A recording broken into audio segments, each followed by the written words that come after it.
Buenos días, o tardes. Les doy la bienvenida a todos los que estén ya conectados. Esperemos que estén conectándose. Sé que va a haber más de 100 conectados a la hora de la hora, pero bueno.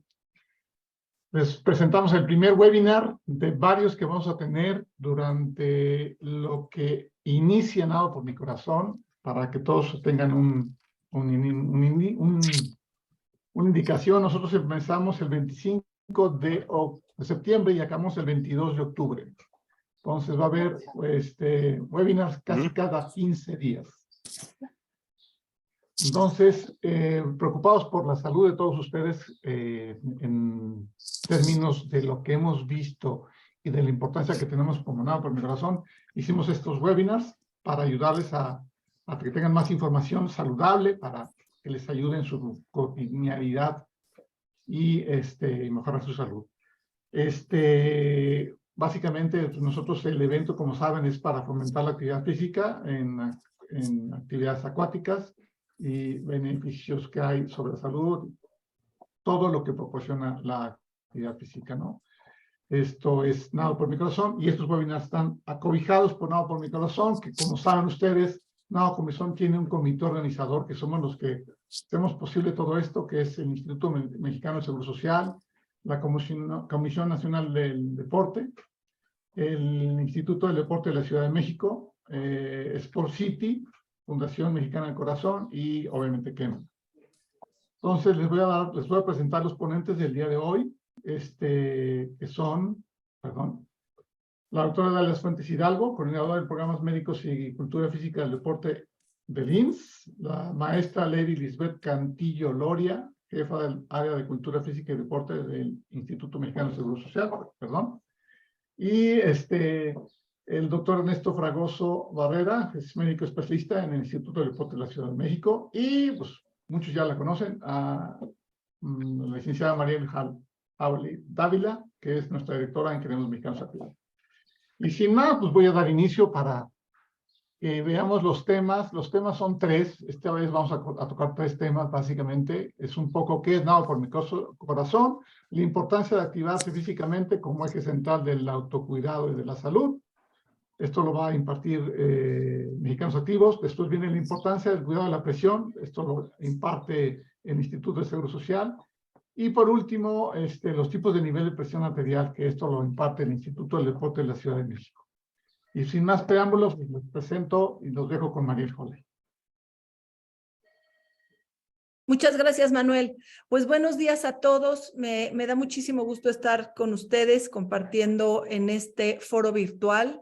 Como comentó Manuel, vamos a tener foros virtuales, pues básicamente desde el día de hoy, 8 de junio del 2023, probablemente cada 15 días hasta que comience el evento Nado por mi Corazón de este año, Nado por mi Corazón 2023, que comenzará el 25 de septiembre. ¿Es correcto? Ahora bien, ¿qué significa que estemos aquí el día de hoy? ¿Qué significa que las personas que nos están acompañando en este foro virtual, pues, ¿qué tiene que ver lo que estamos haciendo el día de hoy? Bueno, hoy, 8 de junio de 2023, es el Día Mundial de los Océanos. ¿Y por qué comienzo con esto? Porque lo que se trata de generar conciencia a través de mencionar que hoy es el Día Mundial de los Océanos tiene que ver con la salud de nuestro planeta. Por ahí dicen que los océanos son los que de alguna manera generan, apoyan, pues de alguna manera tienen mucho que ver en la salud de nuestro planeta. ¿Qué tiene que ver esto con lo que estamos haciendo nosotros el día de hoy? Pues mucho lo mismo. Hoy estamos aquí para, de alguna manera, compartir información con todos ustedes que nos ayude a generar conciencia también sobre la importancia de mantenernos saludables, de llevar a cabo todo aquello que esté en nuestras manos para preservar nuestra salud, para prevenir enfermedades, para mantenernos sanos, para evitar que de alguna manera nuestra salud se vea comprometida. Y ese es parte del compromiso que tenemos todos los que formamos parte del comité organizador de Nado por mi Corazón. Nado por mi corazón va mucho más allá de un evento de activación física acuática. Nado por mi corazón tiene que ver con, de alguna manera, proporcionar herramientas a todas las personas que se acerquen a Nado por mi corazón. ¿Para qué? Para apoyarlos en mantenernos saludables. ¿Y qué significa mantenernos saludables? ¿Qué significa lo que estamos haciendo de generar conciencia en relación con nuestra salud? Pues significa mucho y para nosotros es fundamental. Y básicamente hoy vamos a platicar de lo que implica el mantenernos saludable, el qué significa estar sanos y qué podemos hacer para mantenernos saludables y para estar sanos. Y específicamente vamos a hablar de un eje fundamental que tiene que ver con nuestra salud, que es la presión arterial. Y ustedes saben que Nado por mi corazón comenzó ya hace muchísimos años con esta idea de generar conciencia entre todos los participantes adultos que formen parte de Nado por mi corazón, de revisar su presión arterial por lo menos 2 veces al año. ¿Por qué? Porque la presión arterial, como nos los van a explicar más adelante, es un eje fundamental que tiene que ver con nuestra salud, principalmente nuestra salud cardíaca y con mantenernos saludables. Ahora bien, antes de hablar de lo que implica la presión arterial, de lo que significa estar sanos en términos de presión arterial, vamos a hablar de lo que significa estar sanos a nivel general. Y por ahí el término o el concepto de salud pues parecería muy vago. Y sin embargo, la salud es un concepto que tiene que ser íntimo y personal. Tenemos cada uno de nosotros como hacernos muy conscientes de que hay muchas acciones que nosotros podemos hacer y debemos hacer para mantenernos saludables. Y lo que ha sucedido en los últimos años y nos pasa a todos es que cuando nos sentimos bien, pensamos que estamos saludables. Y sin embargo, hay situaciones que pueden estar comprometiendo nuestra salud y sin embargo, no significa que nos estemos sintiendo mal, que tengamos algún dolor, que tengamos alguna molestia. Y eso es algo que nos atrapa, porque entonces decimos, ay, no, pues yo estoy muy bien, me siento bien, me veo muy bien. Y sin embargo, puede haber algo que no esté funcionando correctamente en nuestro sistema, en nuestro cuerpo, que está poniendo en riesgo nuestra salud. Entonces, para entrar de lleno en este tema, nos vamos a echar un clavado en este concepto de la salud, pues a mí me gustaría empezar por el principio, ¿no es cierto? Y empezar por el principio tiene que ver con qué significa estar saludables.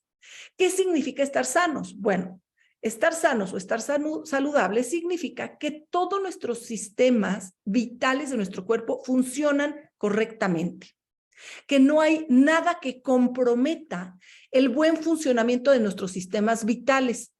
¿Qué significa eso, Mariel? ¿Cuáles son nuestros sistemas vitales? Ahí les va. Los seres humanos tenemos sistemas vitales que son el sistema cardiovascular, cómo funciona más bien cómo la sangre recorre a través de nuestro cuerpo, cómo bombea sangre en nuestro corazón, cómo nuestros pulmones de alguna manera nos permiten a través del oxígeno limpiar, por así decirlo, nuestra sangre. Y ese es un sistema vital de nuestro cuerpo, el sistema cardiovascular. También tenemos nuestro sistema metabólico. ¿Qué significa esto? Bueno, pues cuando nos alimentamos, digamos que ese alimento se va a convertir en la energía que necesita nuestro cuerpo para llevar a cabo nuestras actividades cotidianas. Nuestro sistema metabólico tiene que ver con nuestro sistema digestivo, tiene que ver con nuestro sistema de algunas otras funciones que tiene nuestro cuerpo desde el punto de vista hormonal, desde el punto de vista digestivo, ¿no? Desde nuestro sistema inmunológico y tiene que también funcionar de manera adecuada para mantenernos saludables. Ya hablé o mencioné otro de nuestros sistemas fundamentales, que es nuestro sistema inmunológico, ¿no? Ay, ¿qué hago para no enfermarme, no? Entonces por ahí de repente tenemos recetas de todo tipo para no enfermarnos y tómate estas gotitas y hazte esto.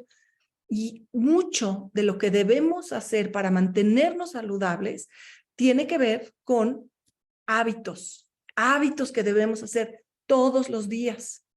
Y si bien estoy segura que para todos nosotros, pues hemos ido aprendiendo que el hábito de la higiene es un hábito que nos permite mantener y preservar nuestra salud.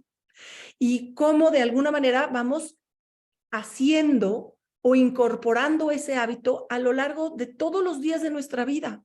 Y entonces buscamos mantenernos en este hábito de higiene, y ya sea a través de un baño diario, ya sea a través de lavarnos las manos, de darle higiene bucal a nuestra boca.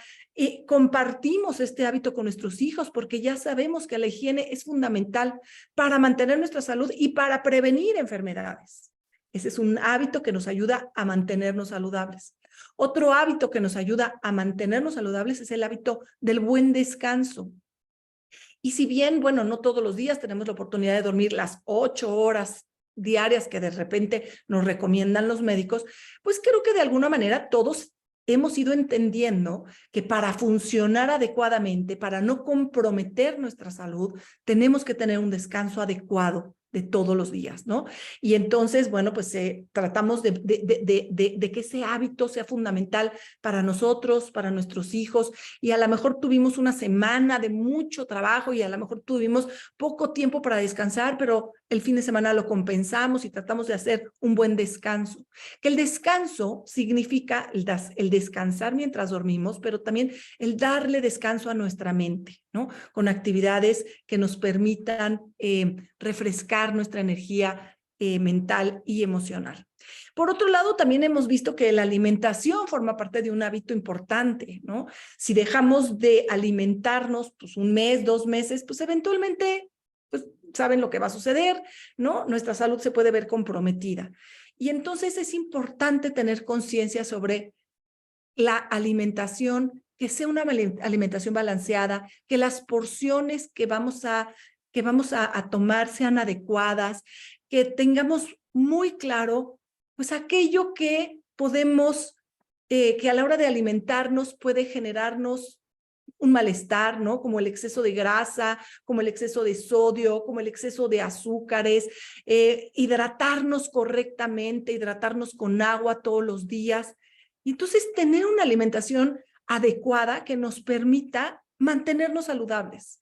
El día que probablemente tuvimos una alimentación no adecuada, entonces nos duele la panza y entonces tuvimos problemas estomacales y luego pues acabamos con una infección, y aprendimos que es importante cuidar nuestra alimentación. O si no lo hemos aprendido, es importante que seamos muy conscientes de que la alimentación sí es fundamental para preservar nuestra salud, pero también es muy importante que vayamos teniendo conciencia sobre la alimentación que vamos teniendo cada día y seamos muy conscientes con nuestra propia alimentación y con la alimentación de nuestros hijos, cuidar el consumo de grasa, cuidar el consumo de sodio, cuidar el consumo de azúcares, cuidar cómo nos hidratamos y que podamos hidratarnos todos los días de manera adecuada, agua simple, 8 vasos de agua. ¿Y hasta ahí vamos bien? Hasta ahí vamos muy bien, María. ¿Cuál hábito nos falta? El hábito de la actividad física. Y aquí sí es algo bien importante que tenemos que debemos ser muy conscientes de que el ser humano necesita realizar actividad física para mantenerse saludable. Así como pensamos que la gasolina para seguir adelante que necesitamos es la alimentación o el buen descanso, también la gasolina que necesitamos para funcionar adecuadamente y que nuestro cuerpo funcione perfectamente bien es también realizando actividad física todos los días.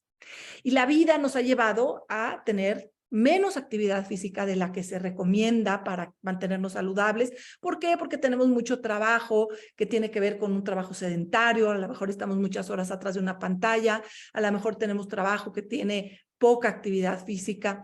Por otro lado, también la tecnología nos ha ayudado a que, pues a lo mejor tengamos menos actividad física de la que se tenía hace 30, 40 años, que no teníamos tantos adelantos tecnológicos que nos permiten hoy, pues disfrutar de no tener que realizar ciertas actividades. Pero lo que no se nos puede olvidar y que es fundamental para nuestra salud es realizar actividad física.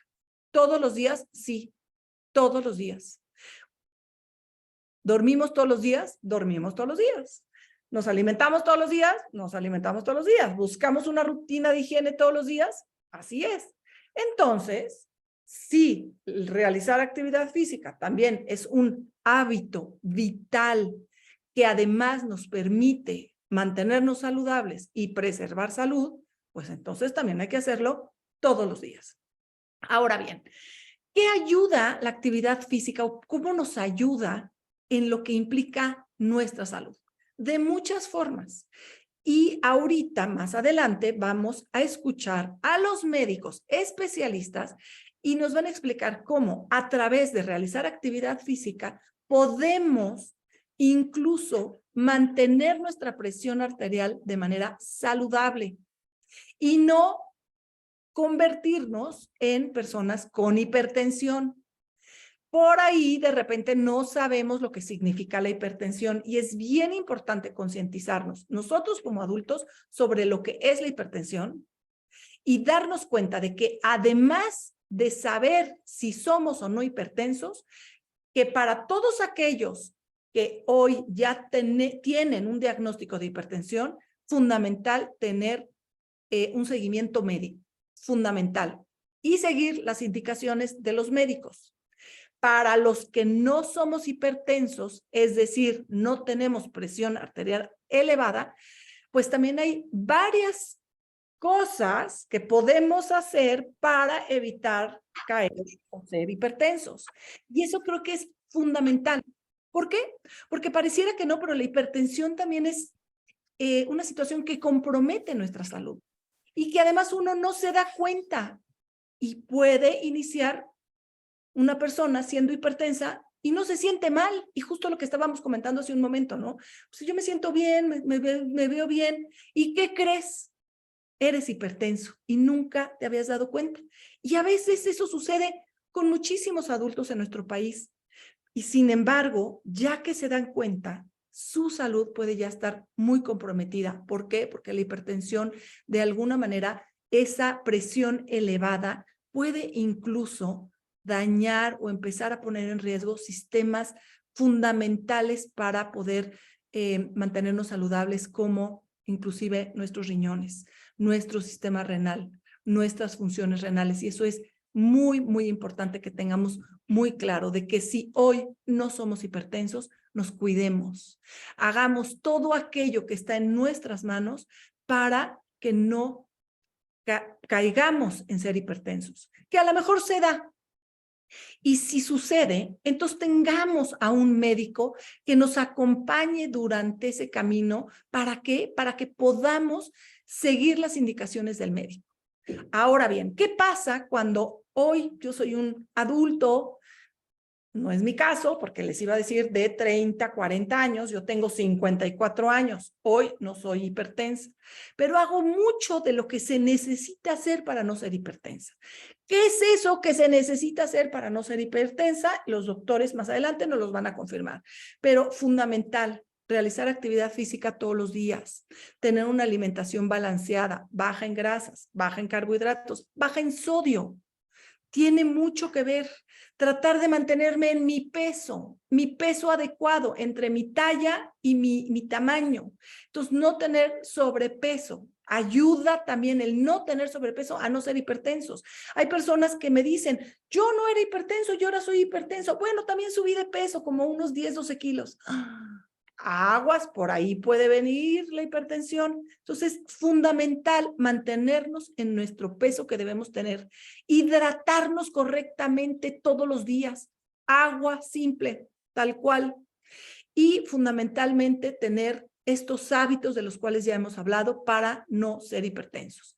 Ahora bien, ¿qué estamos haciendo aquí? Estamos tratando de dar toda la información que ustedes puedan tener. ¿Para qué? Para mantenerse saludables, para preservar su salud, para prevenir enfermedades y en caso de que su salud esté comprometida, tengan información adecuada para que puedan tener el seguimiento médico. Me despido y le dejo la palabra a los médicos que nos van a compartir la importancia de lo que es la hipertensión, cómo cuidarnos y qué efectos puede tener. Y además, cómo la actividad física nos puede ayudar a regular nuestras cifras de hipertensión. Muchas gracias. Yo soy Mariel Cole y estaré compartiendo con ustedes todas las veces que tengamos foros virtuales de Nado por mi Corazón en beneficio de su salud. Muchas gracias. Gracias, Mariel.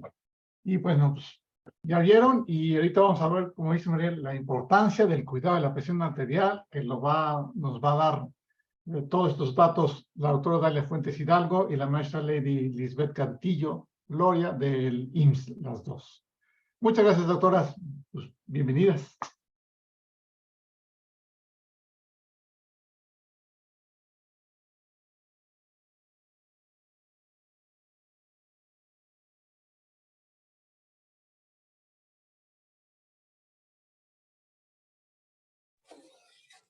Muchas gracias, muy buenas tardes a todos.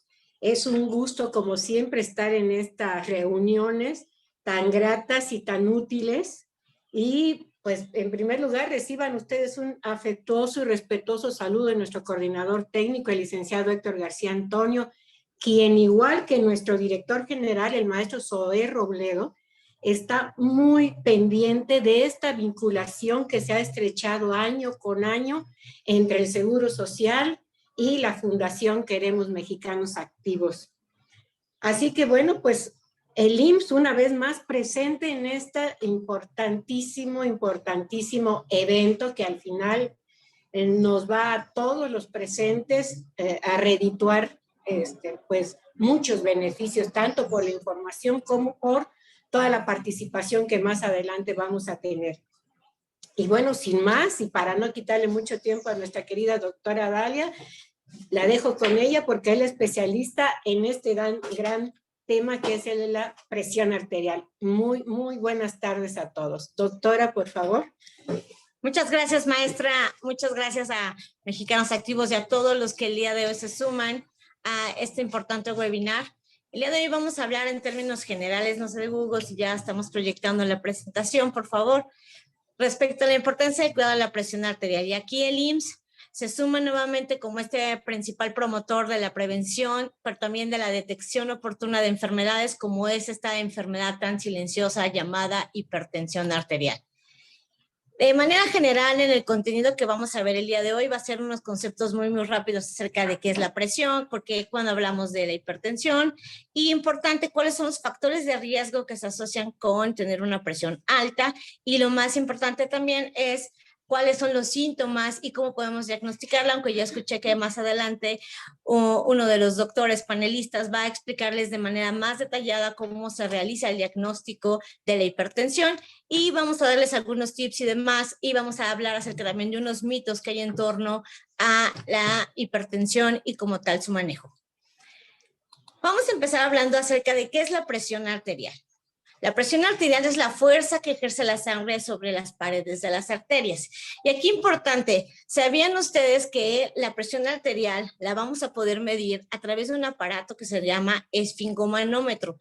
Este instrumento nos va a permitir medir los valores que se encuentran extremos, es decir, vamos a medir el flujo de sangre en dos momentos importantes. Uno es cuando nuestro corazón se está contrayendo y otro cuando nuestro corazón se está relajando. Cuando hablamos de esta medición, de este flujo, cuando el corazón se está contrayendo, vamos a hablar acerca de la presión sistólica. Y cuando se está relajando nuestro corazón, hablaremos de la presión diastólica. Estos dos datos son muy importantes por lo que vamos a hablar y sobre todo porque son los dos parámetros que nos arroja este tipo de instrumento. La presión arterial utilizando el esfingomanómetro se mide en milímetros de mercurio y, como les dije, nos va a arrojar estas dos cifras. Estas dos cifras nos van a permitir a nosotros poder identificar los dos datos que podemos obtener o que generalmente los pacientes o la gente cuando se pone en los aparatos que ahora tenemos electrónicos o en este caso de manuales con el uso de mercurio, nos detectan dos lecturas. Una generalmente más alta que otra y generalmente ustedes la van a ver y les reitero, una nos permite medir lo que es la contracción del corazón y otra cuando se está relajando.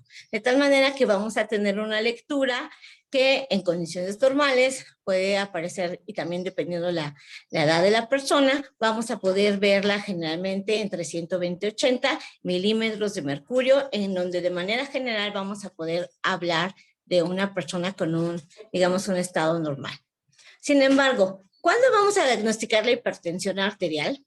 Según la Organización Mundial de la Salud, vamos a diagnosticar a una persona que tiene hipertensión cuando tenga una presión sistólica, que vamos a hablarlo, mayor a 140, y una presión diastólica mayor a 90, y las dos hablamos de milímetros de mercurio.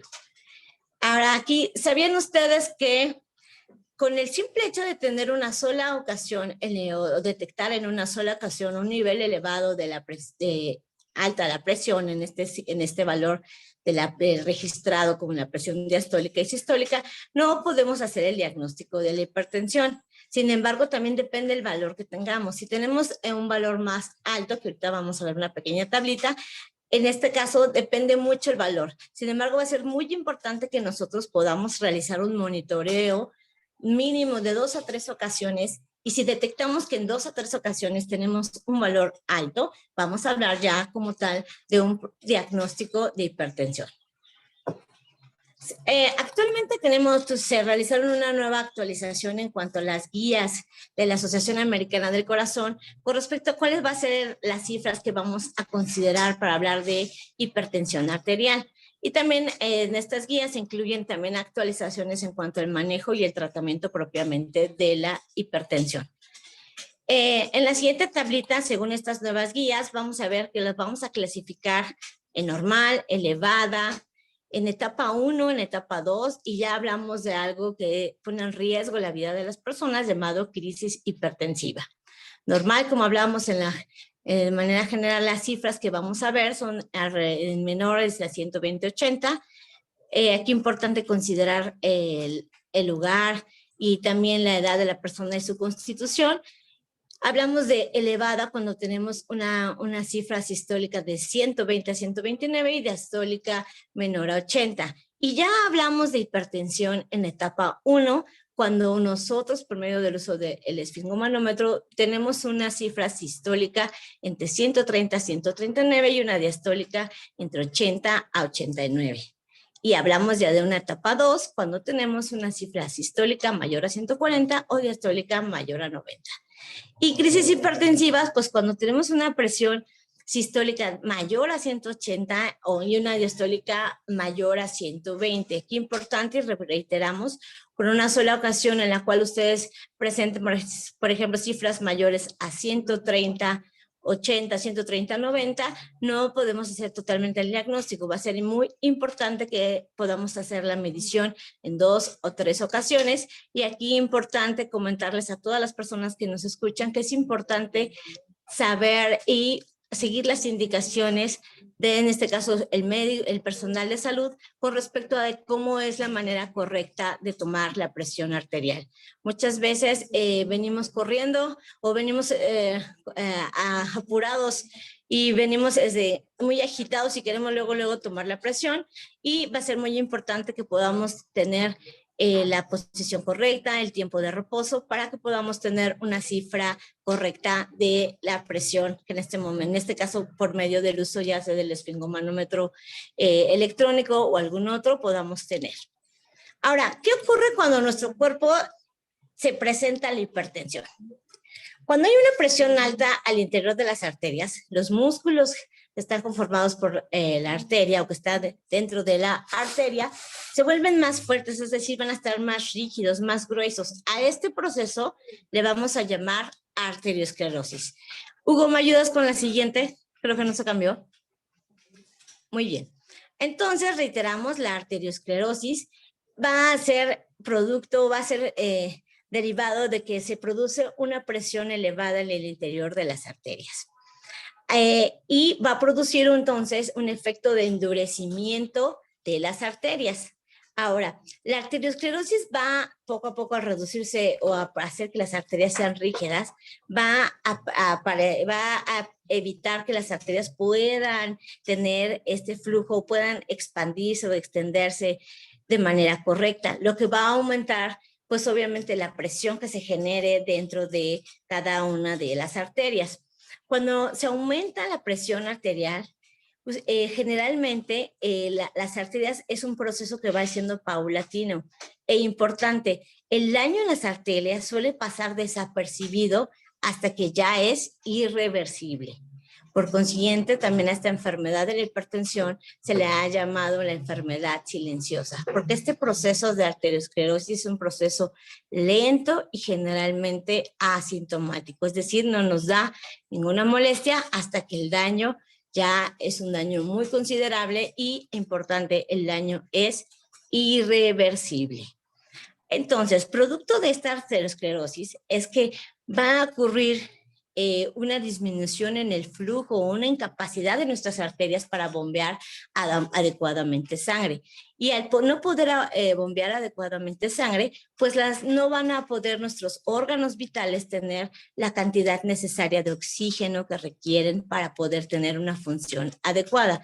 Es así que va a haber ciertos órganos que van a sufrir más daño que otro.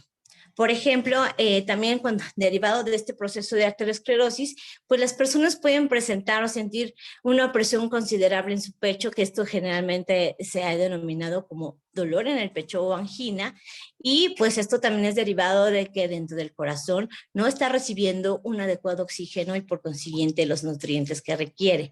También este efecto se produce a nivel de los músculos, también de la respiración y demás, y por consiguiente las personas hasta pueden presentar dificultad para respirar y digamos que el efecto uno de los efectos más importantes es a nivel de nuestro corazón.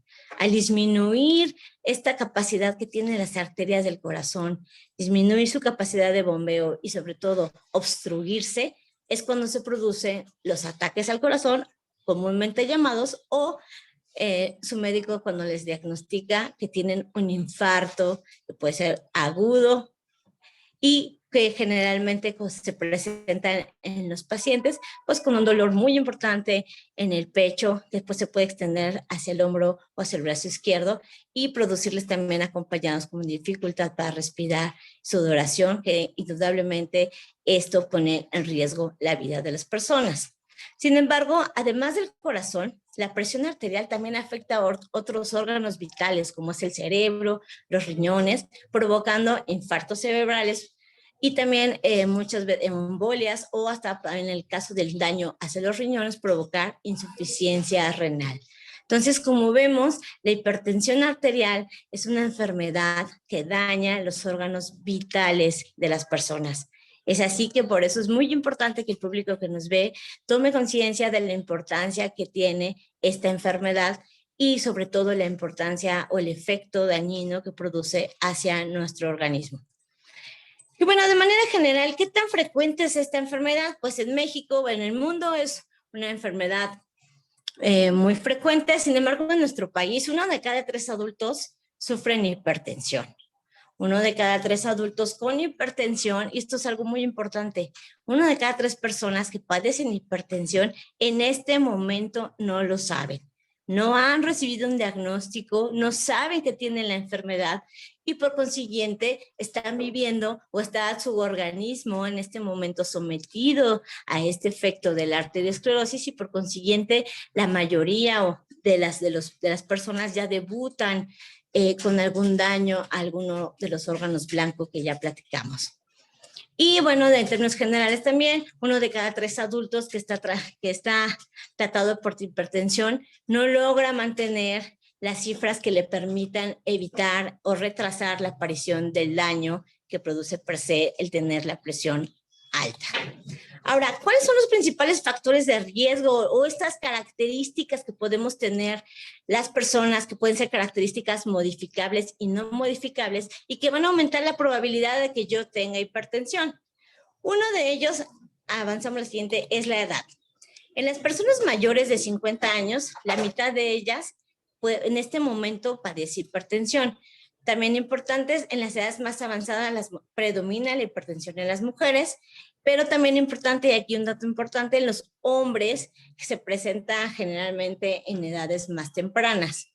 El riesgo de padecer la presión alta incrementa en los niños y adolescentes que no tienen o que tienen en este caso un factor de riesgo muy importante que vamos a hablar, que es el sobrepeso y la obesidad. Ahora, otro de los factores de riesgo es la historia familiar y genética. Sin embargo, aquí quiero platicar acerca de mito. Hay un mito que generalmente viene en los pacientes y dicen, como mis padres tienen hipertensión, seguro me va a dar a mí y no puedo evitar nada para tenerla. ¿Y cuál es la realidad?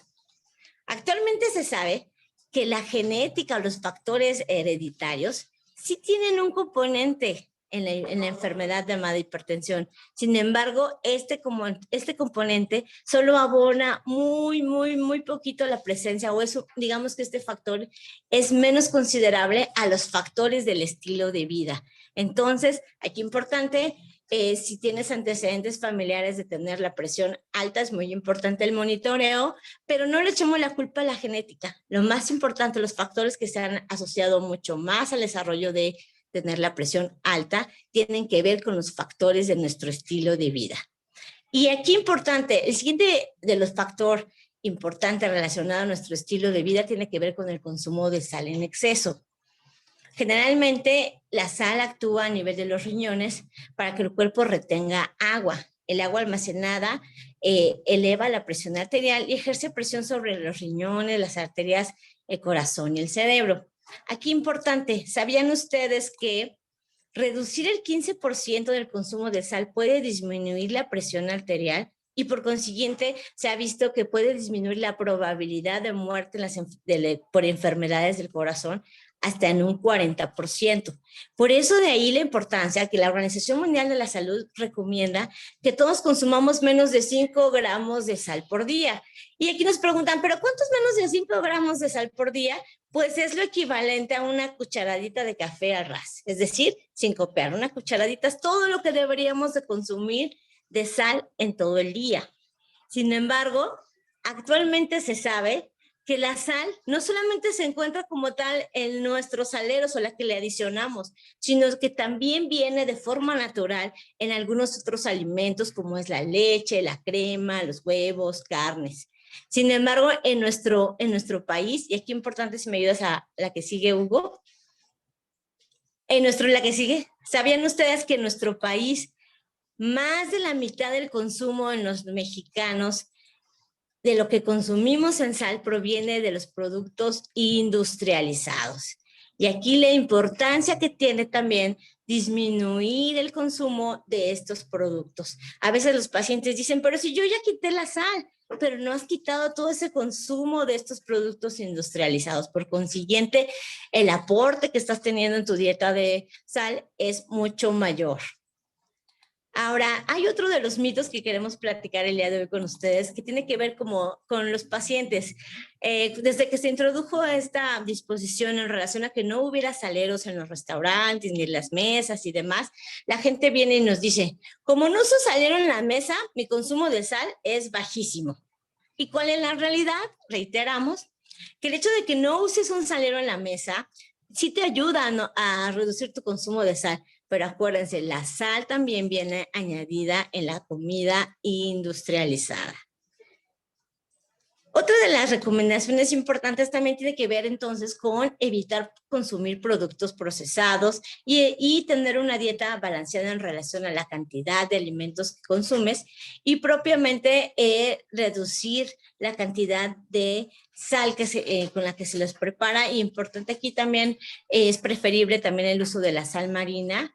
Y también es muy importante que las personas podamos tener un poco más conciencia de las etiquetas que tienen los alimentos. Es importante revisar cuál es lo que nos está aportando de sal. Generalmente lo presenta como glutamato de monosódico, así lo pueden buscar, porque no va a decir muchas veces sal, sino a veces no le ponemos el nombre como que queremos redundante o el nombre, digamos, oficial, y a veces decimos, ay, este producto no tiene sal, pero cuando ves el componente correcto, pues te das cuenta que tiene o te aporta una concentración muy alta de sal. Y otro de los factores de riesgo que el día de hoy precisamente vamos a platicar y que les van a hablar es precisamente la inactividad física. Actualmente el índice de sedentarismo ha incrementado y esto ha producido el incremento en la prevalencia y en la incidencia de sobrepeso y obesidad. Actualmente la obesidad, ¿por qué produce propiamente la hipertensión? Pues cuanto más peso tenemos, más sangre vamos a necesitar para que nuestros órganos, nuestros músculos y demás requieran oxígeno y por consiguiente vamos a requerir más, que esta sangre pues lleve más nutrientes. A medida que aumenta la cantidad de sangre que circula en los vasos sanguíneos, también va a aumentar la presión sobre las paredes de las arterias y esto va a producir entonces que las personas, este es el mecanismo por el cual las personas con sobrepeso y obesidad pueden desarrollar la presión alta. Otro de los factores de riesgo, Hugo, si me ayudas, es precisamente el tabaquismo. Actualmente vamos a hablar de fumar, masticar o utilizar hasta estos aparatos nuevos llamados vapeadores, en donde el consumo o el estar en contacto con no solamente el tabaco, sino también todos los productos que se le añaden o los químicos que se añaden al tabaco, son aquellos que dañan o se ha demostrado que tienen un efecto directo sobre las paredes de las arterias. Y por consiguiente, esto va a perpetuar que se produzca más lo que les comentaba hace un momento, llamado la arteriosclerosis, y por consiguiente, pues esto produce que se produzca un mayor estrechamiento de las arterias. Por consiguiente, el tabaco pues, es uno de los factores de riesgo que puede producir mayormente daños a nivel de las arterias de menor calibre. Actualmente, ¿sabían ustedes que los cigarros electrónicos con nicotina también pueden aumentar la presión arterial? Pues la nicotina, como les platicaba hace un segundo, aumenta la presión y el monóxido de carbono reduce la cantidad de oxígeno que propiamente requiere o recibe nuestro cuerpo. Otro de los factores de riesgo que también tenemos es el consumo de alcohol. Se ha visto que el consumo de alcohol se debe generalmente a el efecto que produce la adrenalina sobre nuestro cuerpo. Esta sustancia va a producir también que se produzca esta constricción en las arterias y por consiguiente va a aumentar la presión dentro de las arterias. Por consiguiente también se ha visto que el alcohol es uno de los grandes factores también de riesgo para desarrollar, en este caso, este aumento de la presión. Por consiguiente, se recomienda pues que las personas, pues sabemos que hay muchas personas que toman alcohol, sin embargo, se les recomienda pues que si no lo podemos evitar, lo hagamos con moderación. Otro de los factores de riesgo también es tener propiamente una enfermedad crónica. Si tú tienes ya per se una enfermedad en tu riñón o ya te has diagnosticado diabetes o, por ejemplo, apnea del sueño, es muy importante que también puedas revisar tu presión, dado que estas enfermedades crónicas también se han asociado a elevar el riesgo de padecer la presión alta. De manera general, ¿cuáles son los síntomas de la hipertensión? Como les platicaba hace un momento, esta es la gran enfermedad asesina silenciosa. Por consiguiente, generalmente, la que sigue, Hugo, las personas no tienen síntomas de esta enfermedad. Sin embargo, cuando se presentan, algunas personas pueden presentar la siguiente, Hugo, fatiga o confusión. A veces pueden desarrollarse problemas en la visión, a veces ven lucecitas, mareo, pueden presentar hasta dificultad para respirar y ya en ocasiones, digamos, en donde ya se produce como tal un daño, hasta presencia también de sangre en la orina o pulsaciones en el pecho o en el cuello por el efecto que se produce al elevarse la presión a nivel de las arterias dentro del sistema cardiovascular. Importante, y aquí importante, ¿cuáles son ya hablamos de los síntomas, y entonces, ¿cuáles serían las recomendaciones para la toma de la presión arterial? La que sigue, aquí va a ser muy importante que nosotros podamos saber que la toma de la presión arterial podemos realizarla desde nuestro hogar, y también, pues, obviamente en un consultorio, y también como tal, con apoyo de especialistas del área de la salud. Ahora, ¿por qué es importante entonces, reiteramos, monitorearnos la presión arterial? No solamente en el caso de acudir directamente a un servicio de salud, sino dentro de nuestra casa. El hecho que nosotros tomemos conciencia del monitoreo, sobre todo cuando tenemos factores de riesgo como los que hablamos, nos van a permitir hacer un diagnóstico temprano y por consiguiente tomar acciones para retrasar el efecto que tiene esta enfermedad sobre todo nuestro organismo. De manera general, la siguiente, Hugo, todos los adultos de 18 años de edad y mayores deben revisar su presión de manera periódica. E importante, si tú eres un adulto entre 18 y 39 años de edad y tienes alguno de los factores que ya platicamos, es muy importante que empieces a hacerlo una vez al año. Y si eres un adulto que tienes de 18 a 39 años y no tienes casi ninguno de los factores que hemos platicado, pues que realices tu monitoreo mínimo cada 3 a 5 años. Ahora, también en aquellas personas que tienen factores de riesgo para la presión, como ya los hablamos, y en específico quien tiene sobrepeso u obesidad, va a ser muy importante que la empecemos a checar una vez al año. Y más si de repente hemos tenido niveles de presión que están en el límite, es decir, 129, 80 o 129, 85. Va a ser muy importante que lo estemos monitoreando y aquí vamos a hablar acerca de y seguir las recomendaciones que nos dé en este caso, el personal de salud.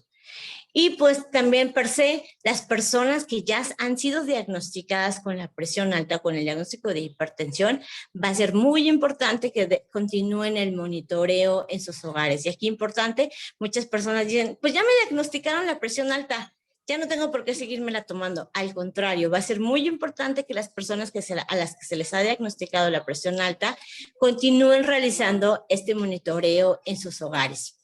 Ahora, ¿para qué nos va a servir el monitoreo o monitorear nuestra presión en nuestra casa? Pues va a ser muy importante porque así su médico va a poder realizar los ajustes que requiere cada vez que ustedes realicen o acudan a una consulta médica. Y aquí llamamos también a las personas a poder realizar algo que nosotros llamamos como un diario de la presión, en donde vamos a poder colocar así en una hojita coloquemos la fecha, en qué horario del día estamos tomando la presión y los datos o las cifras que nos arroje, en este caso el uso del esfingomanómetro. Y aquí mucha gente nos pregunta, ¿y con qué dispositivo puedo monitorear la presión arterial en mi casa? Pues como les platicaba hace un momento, existen aparatos que pueden ser electrónicos y que pueden tomar la presión ya sea en el brazo o en la muñeca. Aquí importante acudan a su médico para que sea él también quien les dé la recomendación más correcta con respecto a qué aparato es el que les conviene. Ahora, con respecto a cómo vivir con hipertensión, ahorita a lo largo de estos minutos hemos hablado de las recomendaciones generales de cómo podemos tener una vida más saludable y sobre todo la identificación de los factores de riesgo o de esas características que pueden ser modificables y no modificables que van a permitir que yo desarrolle, en este caso, una presión alta. Y para ello va a ser muy importante que si ya te diagnosticaron teniendo una presión alta, tú acudes a tu médico y tu médico te habla acerca de la importancia de tener un tratamiento que hemos dividido y más adelante les van a platicar acerca de un tratamiento farmacológico y no farmacológico. Y aquí, importante, y me gustaría avanzar acerca de no tanto las metas del tratamiento, sino enfocarnos más hacia el tratamiento no farmacológico. Como ya hablamos, es muy importante que nosotros podamos hacer cambios en nuestro estilo de vida. E importante aquí tiene que ver mucho con la disminuir propiamente nuestro peso, disminuir el consumo de sal. Y importante, ¿cómo vamos a disminuir nuestro peso? Pues precisamente promoviendo e iniciando la actividad física que corresponde. Por eso también va a ser muy importante también otra de las recomendaciones no farmacológicas que tienen que ver con disminuir el consumo de alcohol. Y también, por ejemplo, importante que en nuestra dieta podamos disminuir no solamente el aporte de sal, sino también el aporte de grasas y demás que van a permitir también disminuir los niveles de colesterol. Entonces, de manera general, hemos hablado de cómo es importante y cuál es el efecto importante de hacer este monitoreo y de hacer un diagnóstico, en este caso, de nuestra presión arterial. Y bueno, muchísimas gracias a todos los que nos escuchan. Hemos, creo que, completado el tiempo que nos han permitido platicar. Sin embargo, quiero también invitarlos para que puedan asistir también, sean derechohabientes o no, también tenemos el IMSS cuenta con actualmente una plataforma educativa llamada CLIMS, en donde van a poder ustedes acceder a un curso que tenemos precisamente para hacer el diagnóstico de hipertensión y las recomendaciones que hoy platicamos. Lo pueden consultar, y le dejamos la liga. Y también pues acudan también a poder ser, en el caso de nuestros derechohabientes o no derechohabientes, también puedan realizar sus monitoreos médicos que les correspondan. Y bueno, creo que hasta este momento sería nuestra participación. Les agradecemos a todos y pues recordamos que el IMSS se suma a esta gran iniciativa a través también de todos nuestros docentes y de todas nuestras instalaciones acuáticas alrededor de todo el país. Y pues no me queda más que agradecer también a nombre de nuestro titular, el licenciado Héctor García Antonio, por el espacio. Muchas gracias a todos. No, gracias a ustedes, doctora Dalia. Muchísimas gracias. Estuvo padre su presentación. Muy interesante y los datos pues hablan por sí solos, ¿no? Y bueno, pues también le quiero dar ya la bienvenida al doctor Ernesto Fragoso, Barrera, es especialista de parte de Indeporte, es un médico con especialidad en medicina del deporte. Y pues que nos dé su tema de los tipos de niveles de presión arterial, ¿no? Ya nos dio un esquema de cómo, por qué, ahora, ¿cuáles son los tipos? ¿No? Muchas gracias. Y doctor, ahora sí que es todo suyo el... Hola, ¿qué tal? Buenas tardes. De hecho, las dos charlas previas las pude escuchar y es el preámbulo para la plática que me corresponde. Y al final de cuentas, algo que de los puntos que vamos a estar tratando inciden en muchos puntos, ¿verdad? Voy a compartir la pantalla, espero que quiera hacerlo. Perfecto. Ok, bueno, pues el tema, como lo dice, es los tipos de niveles de la presión arterial, que ya previamente en la charla que escuchamos se habían visto varios de los puntos principales. De hecho, uno que es lo de la presión arterial ya se comentó. Lo que sí nada más quería comentar, supongo que esta charla se va a difundir después a gente, público en general, y ya se explicó específicamente qué es lo de la presión. Entonces la gente lo que tiene que entender, porque todo el mundo sabe qué es la presión, y es tan fácil como abrir la llave de lavamanos. Y si hay buena presión, sale muy fuerte el agua, si hay poca presión, sale poca agua. Entonces, para poderlo entender, hacer una analogía, esa es la presión. Y el cuerpo humano tiene que tener una presión adecuada para poder trabajar de manera idónea y no tener complicaciones, que a final de cuentas es algo que es lo que nos interesa. Y entonces, como también ya se mencionó, tenemos que saber cuál es la presión arterial normal, que la presión arterial normal ya se mencionó también que es de 120 a 80 milímetros de mercurio, la cual se tiene que mantener y puede variar por diferentes situaciones y también va a depender de la edad. Hay varios factores que a final de cuentas todos se van a considerar, pero aparte de la edad, sexo y otros factores, la presión siempre tiene que estar en niveles normales para evitar las consecuencias y el daño que esto nos puede presentar el tener la presión alta, o sea, la hipertensión. Entonces, en este caso, lo que nosotros hacemos... Ya. Bueno, esta es una de las clasificaciones que tiene la Asociación Americana del Corazón, que también ya había sido mencionada. Hay otra que vamos a ver más adelante que lo maneja la OMS, que a final de cuentas tienen las mismas bases, aunque las cifras pueden variar un poco. Y la importancia de cada una de las clasificaciones va a depender de qué es lo que se tiene que hacer y cuándo se tiene que actuar. Entonces, la presión normal tiene que ser la presión sistólica tiene que ser menor de 120 milímetros de mercurio. La diastólica tiene que ser menos de 80. Después, como también lo comentaban, viene lo que es la famosa clasificación. Ya se empieza o se considera como elevada cuando la presión sistólica es de 120 a 129 y la diastólica es menos de 80. Después, entonces, ya lo que viene siendo la presión arterial alta, que sería el nivel 1 o grado 1, es cuando la presión sistólica se encuentra entre 130 y 139. O que la presión sistólica se mantenga en 80 a 89 milímetros de mercurio. No como la anterior, que tenían que ser las dos para que se maneje en ese rango. En la otra, con una de las dos que tenga modificación, que en este caso sea elevación, es cuando ya consideramos a la presión arterial alta. El nivel 2 es cuando la presión sistólica se encuentra en 140 o más alta, o que la presión diastólica, que es la de reposo cardíaco, sea de 90 o más alta. Esos son los rangos que se van a mantener para dar los niveles.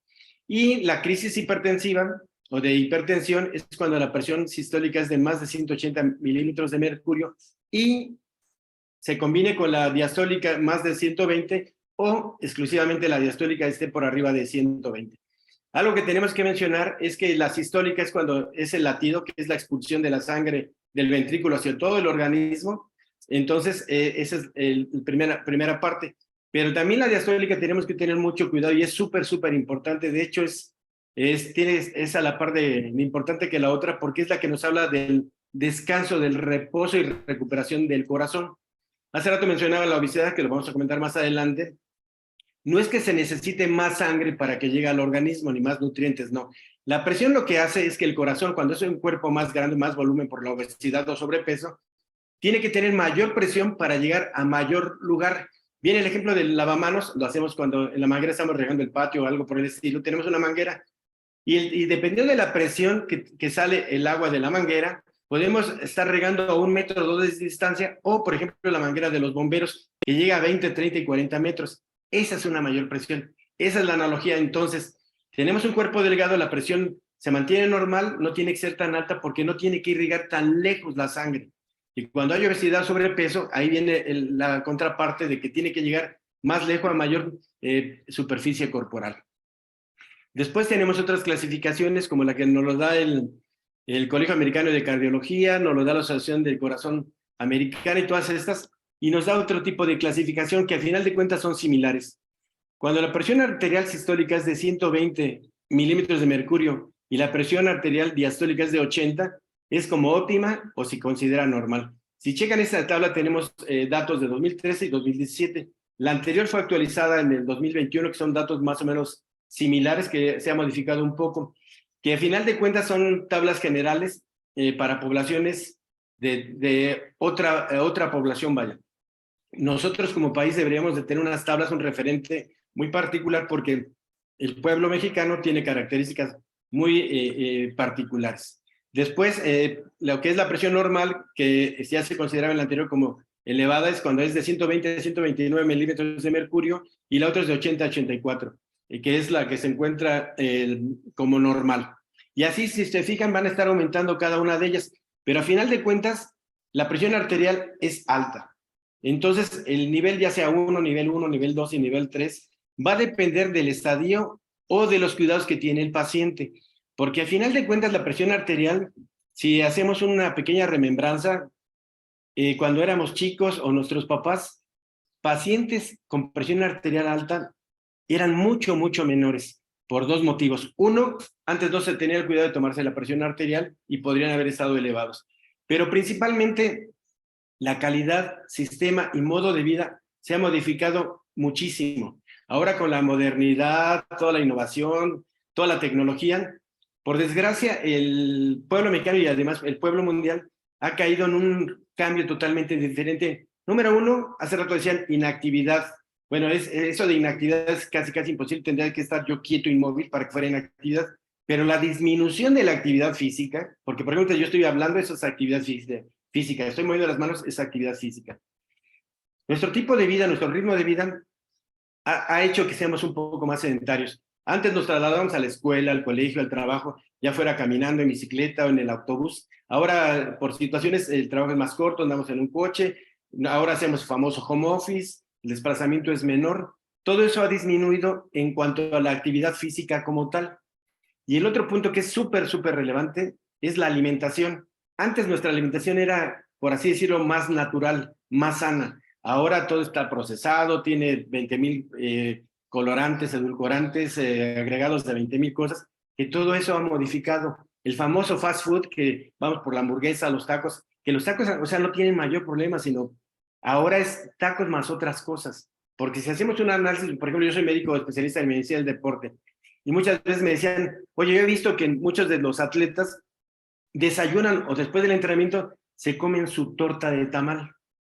Bueno, si hacemos un análisis nutriológico de la torta de tamal, tiene carbohidratos, tiene grasas, tiene proteínas, y además la gente que lo come hizo tanta actividad que todo eso lo va a metabolizar como si nada. El problema es la gente que no tenemos ese tipo de actividad y nos echamos nuestra torta de tamal, que bueno, hoy es jueves, es día de tianguis, ¿por qué una? Mejor me como dos, y la actividad va a ser exactamente la misma.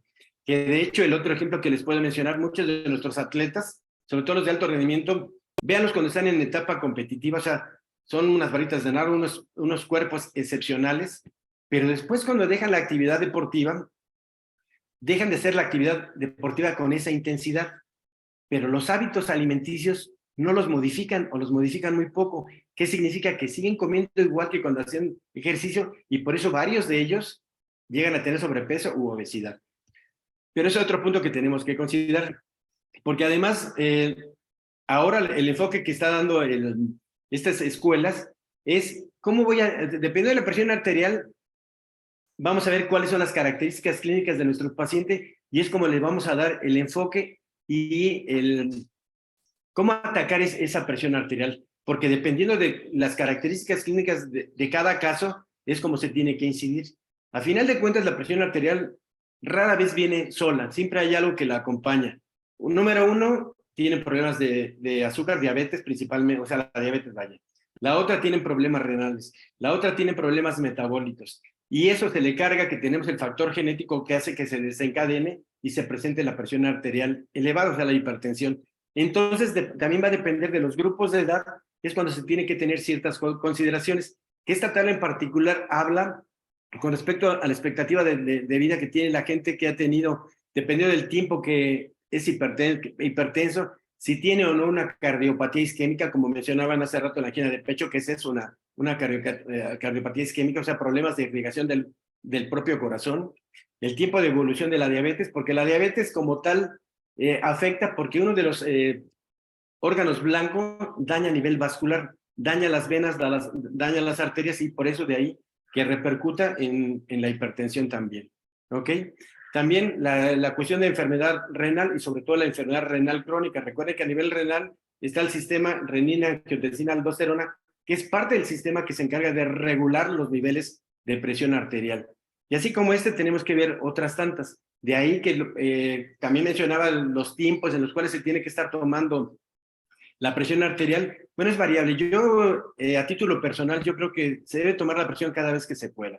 ¿Por qué? Si hablamos de que se tome cada año, cada 3 meses, cada 6 meses, en ese lapso que no la toman y por X razón detona la crisis hipertensiva que no nos damos cuenta, un dolor de cabeza no le damos mayor importancia u otra sintomatología o signo que no lo podemos identificar, o sea, ya nos llevamos varios meses con la presión arterial y esto ya está provocando un daño. Luego, entonces, yo recomiendo que si es mensual, a cualquier edad lo puede hacer, no pasa absolutamente nada. Y como mencionaban, el seguro, centros de salud y demás, va uno, le toman la presión y no pasa, o sea, es gratis, es casi de inmediato, es indoloro, no es invasivo y nos va a ayudar muchísimo. Entonces, de ahí esta tabla que dependiendo de lo que se está, el nivel de presión arterial, el grado que se tiene y si hay alguna enfermedad o algo subyacente es como se tiene que atender. Y también ya lo había mencionado, los factores de riesgo. Bueno, los factores de riesgo para mí los principales ya se los mencioné. Uno es la falta de actividad física, la otra el hábito dietético, o sea, no comer de manera adecuada. Y ahí viene el otro punto que normalmente dicen, bueno, es que salgo de un trabajo, me voy a otro, no tengo tiempo porque voy a la escuela y eso. Yo creo que es falta de organizarnos para poder tener una alimentación más sana y poder tener todo esto. Hace rato también hablan de que tenemos que comer máximo 5 gramos de sal.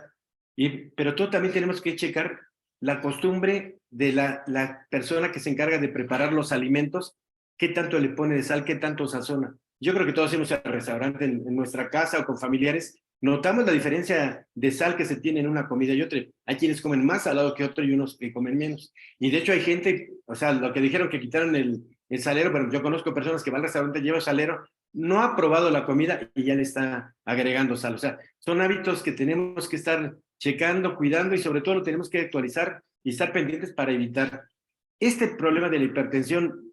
El punto principal tiene que ser, como todo en medicina, es la cuestión preventiva. Si se actúa tempranamente, esto se va a retrasar y es más, quizá ni se presente, pero siempre y cuando hagamos todo lo que tenemos que hacer. El tabaquismo es algo que, pues dentro de los vicios que se pueden así llamar como tal, Es dañino porque ataca directamente a los vasos sanguíneos y ese es un factor que incide directamente en la presentación de hipertensión arterial. La diabetes, como lo mencionaba anteriormente, hace un punto blanco que también son los vasos sanguíneos. La obesidad y sobrepeso es por ende, tiene varios factores. Uno, que el cuerpo necesita mayor presión para que la sangre llegue a más partes del organismo, pero además metabólicamente influyen varios factores, sobre todo la obesidad y demás, por las cuestiones de las grasas, que también inciden en el revestimiento en la parte interna de los vasos, principalmente las arterias, que inciden en hipertensión. Que esto está dado de manera secundaria con el famoso colesterol que mencionamos más adelante. Entonces, los malos hábitos dietéticos son directamente malos, por así reiterar, con respecto a la cuestión de la hipertensión. Y la falta de actividad física va pegadito de la mano. También tenemos los factores heredofamiliares, que bien mencionaban, o sea, puedo tener el gen, no significa que me vaya a dar, no, pero se corre el riesgo. De hecho, hay pacientes que no son delgados, tienen actividad física, llevan una buena dieta y son hipertensos. Entonces ahí, eso es uno de los factores que puede presentarse. O sea, este es un abanico de posibilidades para que se presente la hipertensión. Entre más limitemos las posibilidades, es más probable que no se presente la cuestión de hipertensión. Raza, la etnia. Bueno, eso se ha visto que ahora tenemos que decir afroamericanos o afromexicanos, son donde se ve mayor incidencia con respecto a la hipertensión. El envejecimiento, que es un proceso natural y obvio, es por parte de que también va directamente, se van dañando, se van limitando las funciones de los vasos como tal, y eso va provocando que sea un factor que incida en la hipertensión arterial. Pero el envejecimiento no es directamente, o sea, igual mantiene actividad, una buena dieta, una buena alimentación, o sea, no necesariamente se tiene que presentar. Se presenta más en el hombre que en las mujeres, las enfermedades renales crónicas se van a presentar, y la apnea del sueño, que es el famoso, que se ronca cuando se duerme, es porque en esos lapsos no hay irrigación, no hay expulsión de sangre, y eso provoca que tenga que haber una hipertensión, por así llamarlo, temporal, para poder sustituir ese lapso que no se tuvo la irrigación completa. ¿Ok? Bueno, también hay algunas recomendaciones con respecto a cuándo iniciar el inicio del tratamiento farmacológico.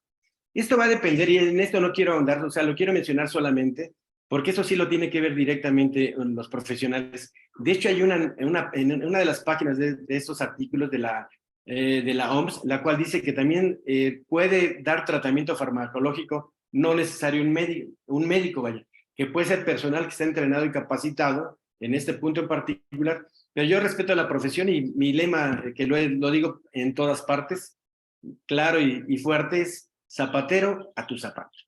Estás tu certificado, tienes un título para que puedas prescribes, y no solamente porque tomé un diplomado, un curso y esto, mira, empieza con esta, no te doy esto, no. O sea, esto lo tiene que ser un profesional de la salud y tiene que dar el seguimiento como tal.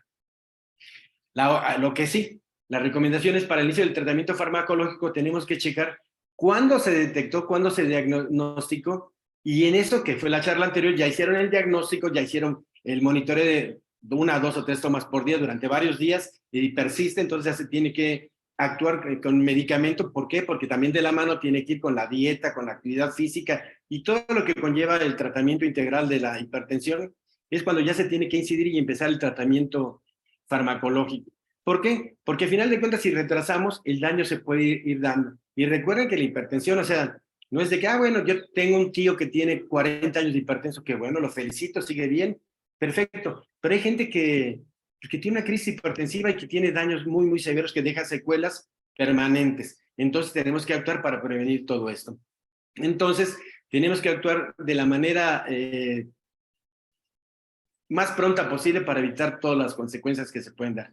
Porque recuerden que después de que se inicia el tratamiento se tiene que hacer un monitoreo para poder ajustar la dosis respuesta. Hasta recuerden que no es receta de cocina, o sea, la dosis que le resulta bien a un paciente, a otro no necesariamente. Entonces tenemos que estar checando si es un tratamiento con un solo producto o se tienen que utilizar 2 fármacos. Eso varía también mucho con respecto a lo que se está haciendo. Y la otra que tenemos que tener mucho cuidado es el riesgo que se tiene con respecto a las enfermedades cardiovasculares, porque al final de cuentas la hipertensión no es solamente me sube la presión, porque daña órganos de todo el organismo y puede tener consecuencias ahora sí que permanentes y no siempre muy buenas. Por lo mismo tenemos que tener consideraciones, cuál es la meta, en este caso la OMS lo que recomienda, la meta del tratamiento, bueno, el tratamiento médico que tiene que ser, pues mantener la presión por abajo de 140 a 90. De hecho, o sea, los estándares dicen que de menos de 140 a 90 se considera como un tratamiento que tiene éxito. Pero si se llega a más cercano a lo normal, que ya habíamos platicado, que la cifra es 120-80, pues es lo ideal para evitar problemas como pues una enfermedad cardiovascular, accidentes cerebrovasculares y todo lo demás. Por eso tenemos que tener los controles. Y de hecho lo ideal debería de ser que se mantuvieran las cifras por abajo de 130 milímetros de mercurio en lo que es la sistólica. Muy bien. Bueno, con respecto a cada cuándo se tiene que hacer el seguimiento, ya lo había mencionado, ya lo mencioné en la plática anterior. Cuando se inicia el tratamiento, tenemos que hacerlo de manera, o sea, de lo que dicen aquí es perfecto, pero, y también todo esto está dado por el volumen de atención que se tiene que tener. Pero si consideramos que por desgracia estamos terminando o cruzando lo que fue la pandemia, por situaciones familiares, personales, de enfermedad y demás, casi todas las familias, o muchas, se compraron el oxímetro, se compraron el baumanómetro, se compraron todo eso para tener controles, porque pues, la verdad, toda la gente estaba espantada, ¿no? Entonces, al final de cuentas, mucha gente ya en su casa tiene este tipo de instrumento para hacer las mediciones como tal, ¿no? Entonces, también tenemos que estar haciendo los chequeos para ver que el medicamento que estamos tomando es el adecuado y la dosis es la adecuada sobre todo, ¿no? Para tenerlo de manera bien. Y también, antes de pasar a este tema, lo otro que se tiene que hacer es, siempre se tienen que tener controles de laboratorio. Una biometría hemática completa, una química sanguínea y por lo menos un general de orina. Y eso se recomienda en paciente, si se lo puede hacer, o sea, lo ideal es una vez al año. Pero si se puede hacer de manera semestral en gente que está sana o gente que ya tiene problemas, lo tiene que ser de manera semestral. ¿Por qué? Porque tenemos que estar checando si no hay algún otro dato que pueda incidir en la hipertensión. Entonces tenemos que tener bajo control a nuestro organismo. Dentro de las recomendaciones que las hemos estado mencionando, reducir la grasa de ingesta de sal a 5 gramos al día. Eso es un poquito complicado porque intervienen qué comemos, cómo lo comemos, cuándo lo comemos, quién guisa y con qué guisa. No tanto el salero que está ahí. Igual lo quitamos, pero si ya está salada la comida, pues ya tenemos más de los 5 gramos.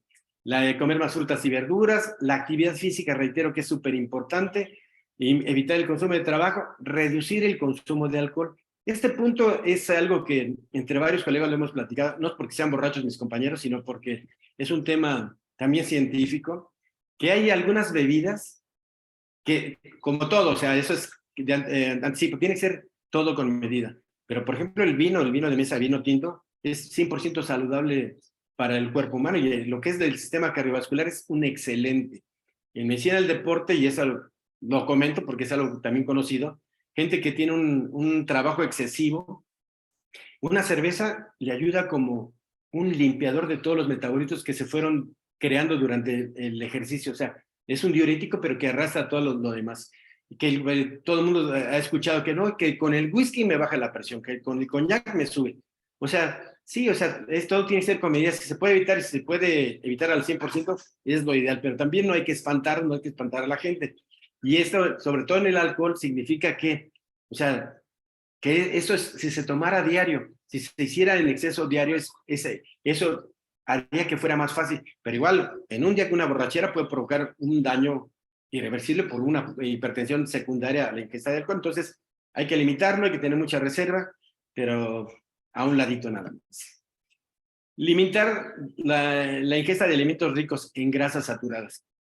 Eso es clarísimo, porque eso incide en el metabolismo de las grasas que tenemos en nuestro organismo, lo que se conoce grasas buenas, grasas malas. Entonces, eso es lo tenemos que evitar.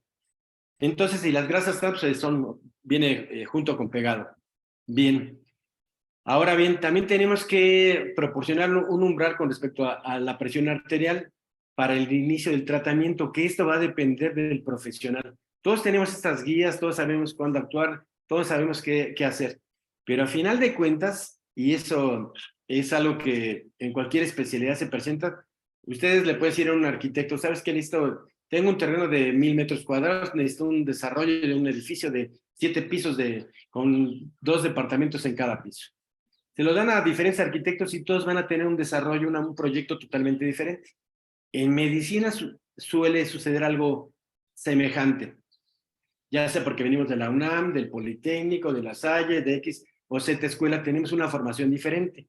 Entonces también el tratamiento no es uniforme, o sea, cada quien da el tratamiento que le ha resultado, que tiene las bases y el conocimiento para poderlo proporcionar. Entonces, de ahí que tenemos que tener que actuar de inmediato, lo más pronto posible, y hacer el monitoreo, el seguimiento para que el efecto de los medicamentos y la dosis sea adecuada para cada uno de nuestros pacientes. Así es que recuerden que el control de tu presión arterial está en tus manos. Así es que, por favor, toma el control y cuídate. Gracias. Doctor, muchísimas gracias. Muy padre sus presentaciones.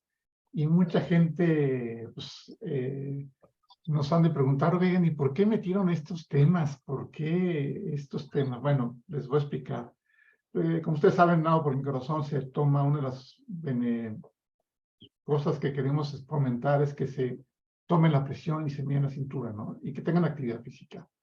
Bueno, el año pasado, dentro de las preguntas que les hacemos a todos, pues resultó que tenemos un número bastante considerable de nadadores que tienen problemas de presión arterial, ¿no? Tenemos 1,391 nadadores ya hipertensos, que muchos no tenían conocimiento. Por eso escogimos estos temas, para prevenir, porque teníamos 3,159 que eran fronterizos, o sea, que ya estaban así, dijo, ya estoy al otro lado. Entonces, por eso escogimos estos temas para los webinars, para tener herramientas para que ustedes puedan ver por qué la importancia de la presión arterial, ¿no?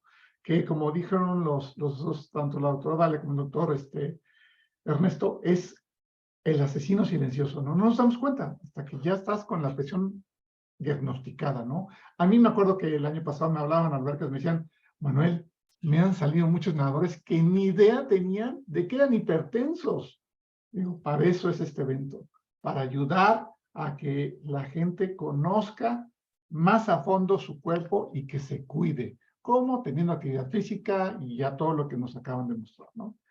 Y bueno, pues, yo les quiero agradecer a las doctoras, al doctor Ernesto, al IMSS, a CONADE, que nos vamos a ver en 15 días con los temas de obesidad, control del sistema cardiovascular y las actividades acuáticas en adultos, ¿no? Que esto nos lo va a dar Sport City. Y la Fundación Mexicana del Corazón nos van a ayudar para todos estos temas dentro de 15 días.